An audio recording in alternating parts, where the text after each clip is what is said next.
My stepmother Maggie had always been kind of distant. From the moment she married my father, I knew that there was something kind of off about her. She was cold and calculating, always keeping her distance from me and my siblings. I never understood why my father had married her, but I tried to make the best of the situation. As the years went on, my relationship with Maggie kind of deteriorated. She became increasingly hostile towards me, blaming me for things that I had no control over, and she would often say hurtful things to me, like how I had taken her son away from her and how I wasn't good enough for my father. Whenever I would bring this up to my dad, he would tell me that I was the one being crazy. To this day, I still have no idea what she meant when she would yell at me for, quote-unquote, taking her son from her. And despite her behavior, I tried to be civil with her. I didn't want to cause any trouble, and I knew that my father loved her for some reason. Part of me thinks that she may have been jealous since we all loved my mom's new husband, but didn't share the same love for Maggie. As the years continued, our relationship was rocky at best. I went away to college after high school, and then after I graduated, I moved into my own place right away. I didn't see my dad a lot, which really sucked. I loved him, and I knew he loved me, but Maggie was enough of a deterrent that it just didn't happen a lot. I lived about 40 minutes away from them, so it wasn't around the corner, but I would have made the trip at any time if my dad called. A few years after graduation, I ended my long-term relationship and lived alone for the first time in my entire life. I don't like being alone in general, but it's especially hard after a breakup. Right around this time, my father and Maggie split up, which was just about the only good news in my life at this point. I talked to my dad, and we decided that when he came back from his business trip, I would move back in with him. I was so excited to be a part of my father's life again, since we were basically strangers at this time in my life. I asked about Maggie, and he didn't really go into detail, but basically summed everything up by saying that all of us kids were right about her all along. While my father was away on his trip, I packed up my entire place in 2 days, and I was ready to move when he came back in a couple more days. One of those nights I woke up in the middle of the night to the sound of something hitting my bedroom window. At first, I thought it was just a branch from a nearby tree, but the sound persisted. I cautiously got out of bed and peeked out the window, but I didn't see anything. I made my way to the kitchen to get some water to try to calm my nerves a bit. As I walked back towards my bedroom, I saw something that still makes me shudder when I think about it, and just the memory alone gives me goosebumps.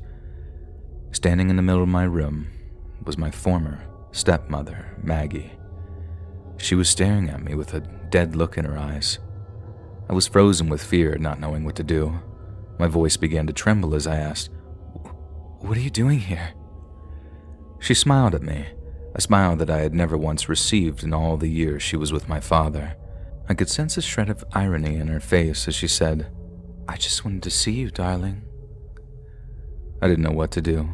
My stepmother had always been distant, and I couldn't understand why she would be here in the middle of the night, breaking into my house.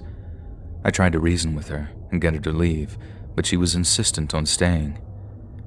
And as the night wore on, Maggie grew more and more agitated. She started to talk about things that made no sense. She kept bringing up the strange arguments from a long time ago, like how I had taken away her son and how I needed to pray. I was terrified. I tried to leave the room, but she wouldn't let me. My phone was on the kitchen counter, and I didn't know how I was going to get out of the bedroom. And suddenly, she lunged at me, and I fell to the ground. She was now on top of me, and I could feel her hot breath on my face. I struggled to get free, but she was too strong. And with a menacing look in her eyes, she shouted, "I won't let you take him away from me." In a moment of weakness, she let her guard down, and I managed to wriggle free and run out of the room, and I locked the door behind me. Because there are no locks on the outside of the door, I grabbed a chair that was in the hallway and propped it under the handle, so she remained stuck in that room. I could hear her pounding on the door, screaming my name. I was terrified, and I didn't know what to do.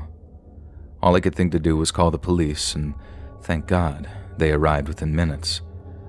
They found my stepmother still in my room, just kind of muttering to herself. They arrested her and took her away, but the terrifying memory of that night has stayed with me for a long time. After that night, I was afraid to be alone, and thankfully my dad came home the next night, so I didn't actually have to be alone.